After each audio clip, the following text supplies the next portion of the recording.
سلام، امیدوارم که حالتون خوب باشه. امروز در خدمت شما هستم با یک استراتژی اسکالپ خیلی جذاب و دقیق در تایم فریم 5 دقیقه و البته تایم 15 دقیقه خیلی خوب جواب میده. طبق معمول برای همه بازارها فارکس و ارزهای دیجیتال. من طلا رو انتخاب کردم. در طلا و اتریوم و بیت کوین خیلی خیلی خیلی بهتر از بقیه جواب میده، ولی کلا برای همه بازارها و همه جفت ارزها و همه ارزهای دیجیتال میشه استفاده کرد. لایک، کامنت و سابسکرایب هم لطفا فراموش نشه برای حمایت از من. بریم برای معرفی دو تا اندیکاتوری که لازم داریم و تایم 5 دقیقه و طلا رو من انتخاب کردم. اندیکاتور اول هاف ترند هستش از اورگیت. همین گزینه اول رو انتخاب میکنیم. تنظیمات اینپوت دوتا مقدار رو روی 7 بذارین و در تب استایل هم کاری نداریم، این دوتا تیک هم فعال باشه. پس تب اینپوت هر دوتا مقدار رو روی 7 بذاریم. اندیکاتور بعدی RSI هیستوگرام هستش، همین گزینه اول اضافه که میکنید در تب اینپوت RSI لینک روی 21 و مووینگ اوریج روی 14 باشه و بقیه تب استایلش هم کاری نداره، بقیهش هم همون تنظیمات پیش‌فرض باشه. در این استراتژی خب طبق معمول ما اینجا سیگنال سل و بای داریم، آیکون قرمز برای سیگنال سل و آیکون آبی برای سیگنال بای و طبیعتا هیستوگرام هر جا که سبز باشه تایید بای، تایید دوم تایید نهایی ما برای بای و هر جا که قرمز باشه تایید سل هستش. حالا در این استراتژی به این صورته که هر جا که سیگنال سل میده اینجا به ما، اگر هیستوگرام دقیقا توی همون راسته زیرش قرمز باشه وارد سل میشیم، اگر سبز باشه که وارد نمیشه. حالا یه چیزی که من خودم بهش اضافه کردم، اگر در هیستوگرام بعدی، یعنی کندل بعدی مثلا اینجا که قرمز بود کندل بعدیش اولی سبز بعد قرمز بود هم میشه وارد شد، یا برعکس جایی که مثلا سیگنال بای میده ولی هیستوگرام قرمز مثل اینجا، دقیقاً یعنی خودش یه مثال واضحه. اینجا سیگنال بای داره آیکون آبی، اینجا هیستوگرام قرمزه، اما بلافاصله بعدش کندل بعدی هیستوگرام سبز شده و اینجا هم کندل بولیشه، پس اینجا میشه وارد شد.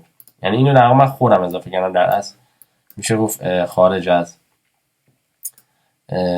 روش استراتژی، چون توی استراتژی گفته همون جایی که دقیقاً سیگنال بای میده همونجا بعد هیستوگرام هم سبز باشه. من یه بررسی کردم دیدم دیدم که اگر یک کندل بعدی هیستوگرام بعدش سبز باشه میشه وارد شد، یا برعکس برای قرمز.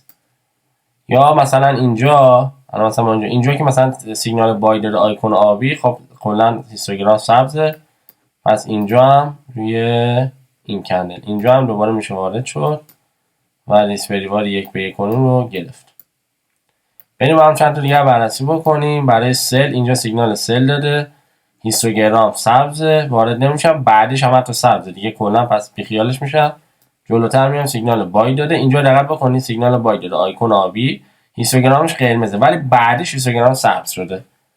روی کندل بعدیش اینجا البته که کندلش بریشه، ولی این کلا میشه اضافه کرد به این استراتژی. یکم شاید ریسکتون ببره بالاتر ولی تعداد معاملاتتون رو بیشتر میکنه.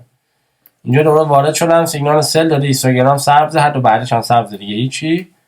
سیگنال بای داده، کلا هیستوگرام ها قرمزه هیچی. سیگنال سل داده، هیستوگرام هم قرمزه، پس اینجا روی این کندل من میتونم وارد بشم. اینجا احتمالاً اینجا حساب رو زده یا نه، ببینیم چجوری بوده. اگه من حساب رو این بالا بذارم، آره اصلا کلا حساب میخوره.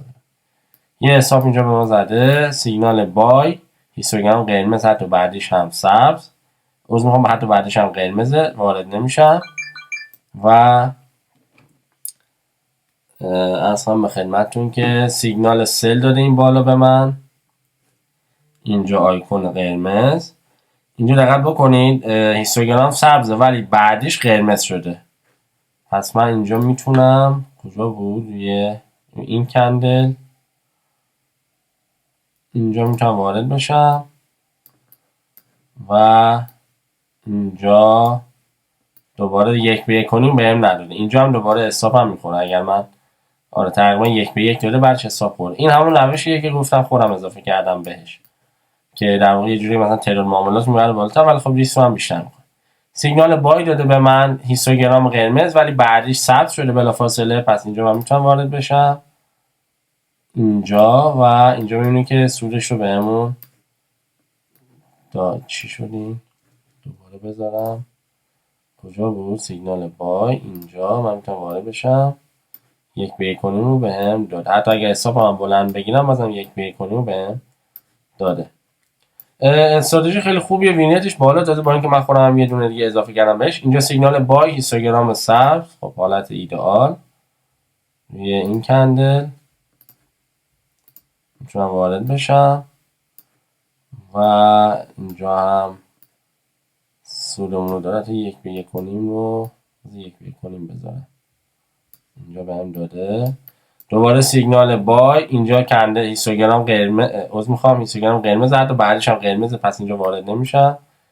و یکم دیگه بریم جلوتر چند تا سریع براتون مثال بزنم. سیگنال سل داده اینجا ولی هیستوگرام سبز، بعدش هم سبز وارد نمیشن. سیگنال اینجا بای داریم، هیستوگرام قرمز، بعدش هم قرمز وارد نمیشن. سیگنال سل داریم، اینجا رو دقت بکنید این آیکون قرمز روی این کندل سیگنال سل داده، هیستوگرام دقیقا اینجا سبزه ولی بعدیش قرمز شده، یعنی اینجا با اینکه کندل هم تازه بولیشه ولی اینجا هم بهم داده. اینو من خودم اضافه کردم بازم میگم، ولی میبینی که داره خوب جواب میده. بازم تعداد معاملات یکم بیشتر کرد برای کسایی که میگن معامله دیر به دیر میده، این میتونه کمک کنه. اینجا که کلا وارد معامله سل نمیشم چون چند تا کندل هیستوگرام بعدش هم در واقع سبزه. اینجا هم وارد بای نمیشم چون همش قرمزه. اینجا هم همینطور قرمز، بعدی هم قرمز وارد نمیشم. اینجا سیگنال سل داده، هیستوگرام سبز، بعدش هم سبز وارد نمیشم. و کجا دوباره میتونم وارد بشم یکی دیگه بگم و تمام میکنم دیگه. خیلی روی اینجا سیگنال سل داده، هیستوگرام هم قرمزه. اگر اینجا من وارد بشم درست وارد شدم روی همین کندل، بله. و اینجا هم 1 به 1.5 رو به هم داده. کلا در واقع وینیتش خوبه و قابل استفاده هستش. اونم تازه روی طلا و بیت کوین که خیلی در واقع نوسان زیاد داره. اینجا مثلا سیگنال بای داده، هیستوگرام هم سبزه، اینجا هم میشه وارد شد و اینجا هم ریسک به ریوارد کامل به همون 1 به 1.5 رو به همون داده.